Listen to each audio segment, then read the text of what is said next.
Late Night Health continues. Our guest is Danny Gutknecht, and I got the T in there. He's written a book called Meaning at Work and Its Hidden Language, and we're going to relate this to health. Danny, welcome to Late Night Health. Would you say that most people working in industry of one kind or another today are happy in what they're doing?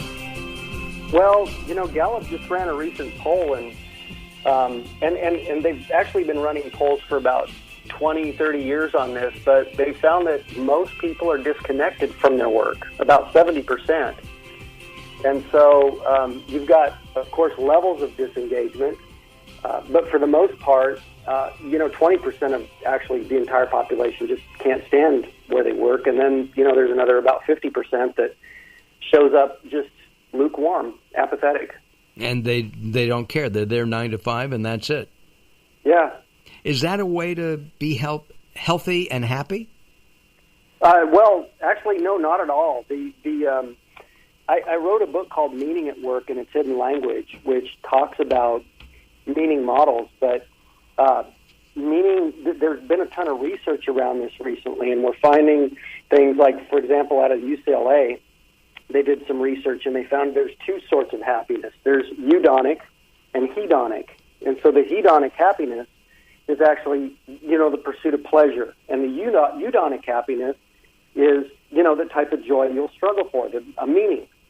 And the difference in the two, from the outside looking in, doesn't look all that different. But when they started to study it, your immunity levels were really low with the hedonic. You high cortisol, which is the stress hormone, so you're constantly feeling overwhelmed, and your antibodies were low with hedonic. But the eudaunic happiness, the meaning, it was actually reversed. People were happier, healthier, and less stressed. And it corresponds with a lot of research even now that's coming out about. They're saying that, hey, people that work a lot, like workaholics, from the outside looking in, if that work is meaningful to them, they're actually healthier than the person working 8 hours running 30 minutes a night. Wow. How did you get into this? Were you happy in your previous incarnation before you co-founded Pathways? Well, that's a great question. So when I was 14, I tuned into, I loved the Police and Rush. And I wondered what the I just have to point something out, okay? Yeah. You made Daryl smile, which he doesn't do. Daryl is considered one of the country's leading classic rock jocks. Oh, no kidding. We have K-Rock in Southern California, and he was there at the beginning. It's his imprint. That is awesome. Yeah, so when you said Police and Rush, he lit up like a Christmas tree. Well, and what was weird is, as a young kid, I was a natural entrepreneur. Like, I was selling tuxedo fish to the local pet store, and I had a lawn mowing business and a paper route, and I had all, I was throwing plays, trying to get people to pay money to come see a play in my basement. But the other side of me was just highly engaged in music. But when the police are talking about synchronicity or ghosts in the machine, I'm going, what the heck is that? And so I had to get on my bicycle and run down to the library and pull up the Dewey Decimal System. Both Rush and the Police were trios. Think about that as well. Oh, that's interesting. Yeah, that's a great point, and that's really interesting. So I ended up developing this closet hobby, and I never thought that they would go together. I never thought that my interest in building companies and growing companies had anything to do with this journey that philosophers and psychiatrists and psychologists and all the deep thinkers of our time talked about, which is the human being is often disconnected from who they really are. I didn't even know what that meant at a young age, but I felt it. And so over time, when I finally got into recruiting, I bought and sold, I didn't buy, I actually built and sold my first business, and then I jumped into something else that I really didn't like. And then I moved out to Dallas, and I rose to the top of this recruiting company where I essentially had plenty of money. I became a, executive vice president in one of the nation's largest staffing companies. in a very short period of time. And I got to the top, and this Tool lyric popped into my head because I was doing some soul searching, and it was, "This ground is not the rock I thought it would be." And so that quest for all that security and the money and the things that went along with it, even kind of local fame and stuff like that, just they didn't do it for me. So I left, and eventually I started my own company, Pathways, to really pursue what's the nature of what's the nature of our work and our relationship to the companies that we built and that sort of thing. Would you say that, well, we know that small business runs America. It's the backbone of the country. I mean, big pharma and big corporations and media conglomerates. But without the small business, even the small mom and pop stores, America just cannot move forward. Yet I always think when I go into a small retail shop, how do these people really make a living? And are they happy doing it? I think that's a good question, and it's a question for each individual. And I would totally agree with you. I think the backbone of this country is built off of the ingenuity of human beings going out and making their way. One of the biggest, kind of most profound things I learned on this journey was that meaning is not a collective thing. You can share it, but it's a highly personal thing. One of the things that we have today in society is a meaning crisis.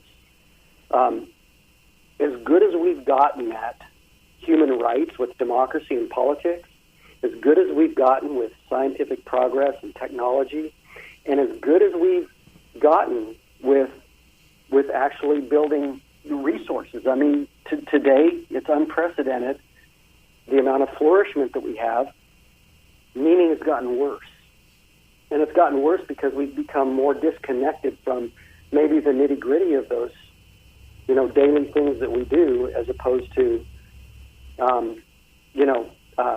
we just show up and we kind of end up being like rats eating each other sometimes. Exactly. And also, men in particular, but women are catching up.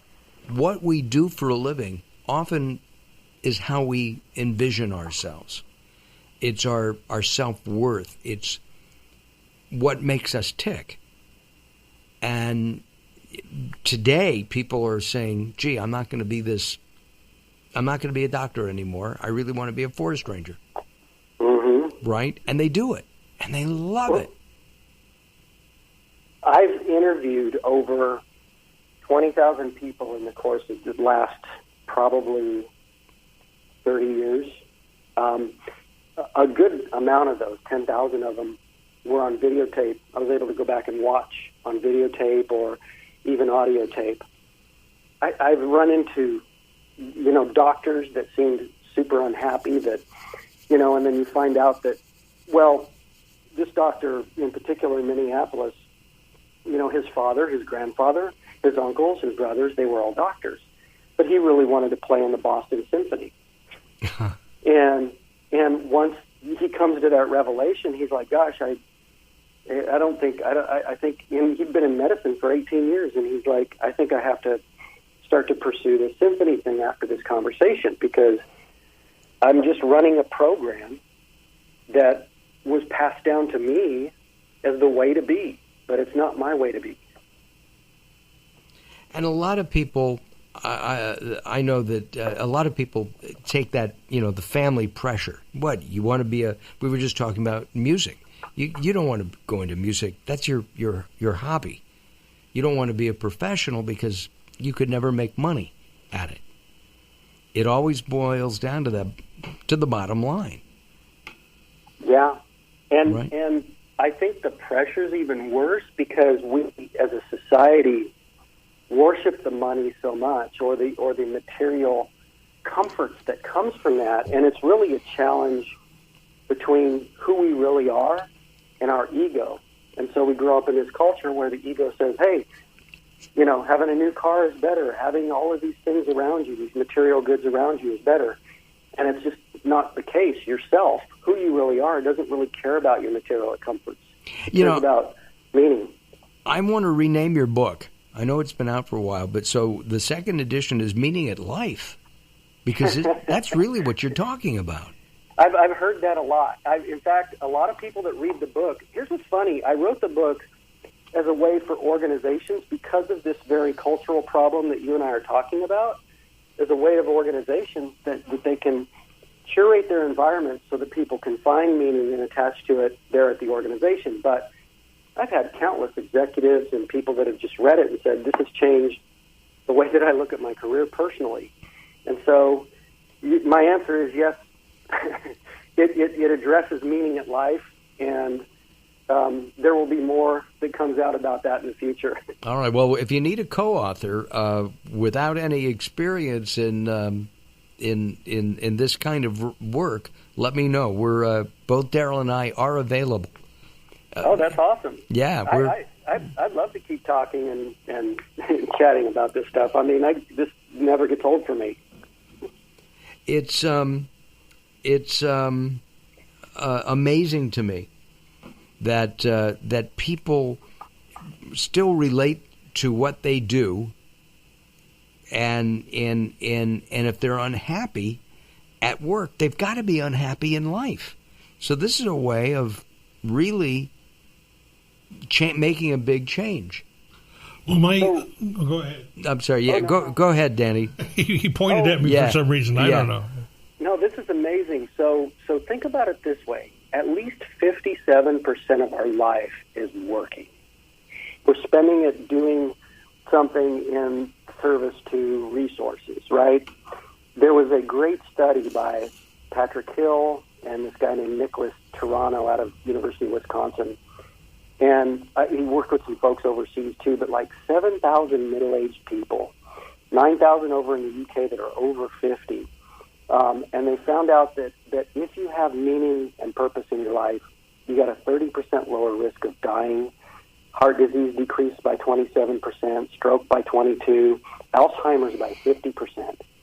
And so the issue with meaning is that it feels like it's too vague to be a top priority. But think about it this way: if this were if a gene or a drug were getting this type of result, there would be unheralded spending and funding in this space. That's interesting, and of course, right now the economy seems to be percolating quite well, and so work is out there, and of course, doing what you did, doing what Daryl did, leaving work, doing and starting your own thing. I think that's an amazing thing. We're going to take a time out and come back, Danny. The author of Meaning at Work and Its Hidden Language is our guest, Danny Gutknecht. And his daughter, by the way, is a trailer editor in the Hollywood, L.A. area. All right. That means I did that to show that your college funding was well worth it, Danny. I'm Mark Alyn, along with the insane Daryl Wayne. Don't go away. We've got more coming up.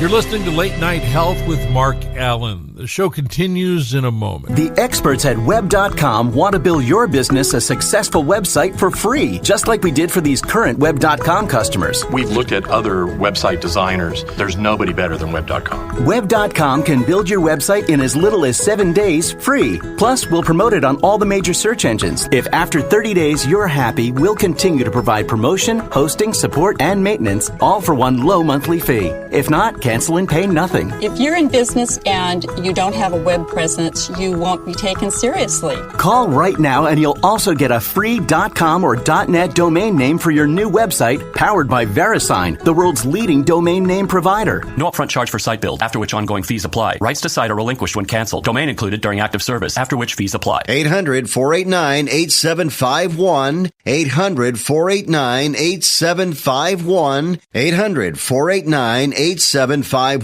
That's 800-489-8751. Attention users of the blood-thinning drug Xarelto. If you took the drug Xarelto and experienced complications such as cerebral hemorrhage, gastrointestinal bleeding or other internal bleeding, or if a loved one has died after taking Xarelto, you may be eligible to get a cash award for your suffering. Call the Xarelto Help Hotline now at 1-800-264-3150. That's 800-264-3150. To qualify for a cash settlement, you must file a claim before the deadline, so don't miss your opportunity for a cash settlement. Call 800-264-3150 now for a free, no-obligation consultation. Our call center is open 24/7. So if you took the drug Xarelto and experienced cerebral hemorrhage, gastrointestinal bleeding, or other internal bleeding, or if a loved one has died after taking Xarelto, call the Xarelto Help Hotline now at 800-264-3150. 800-264-3150. That's 800-264-3150.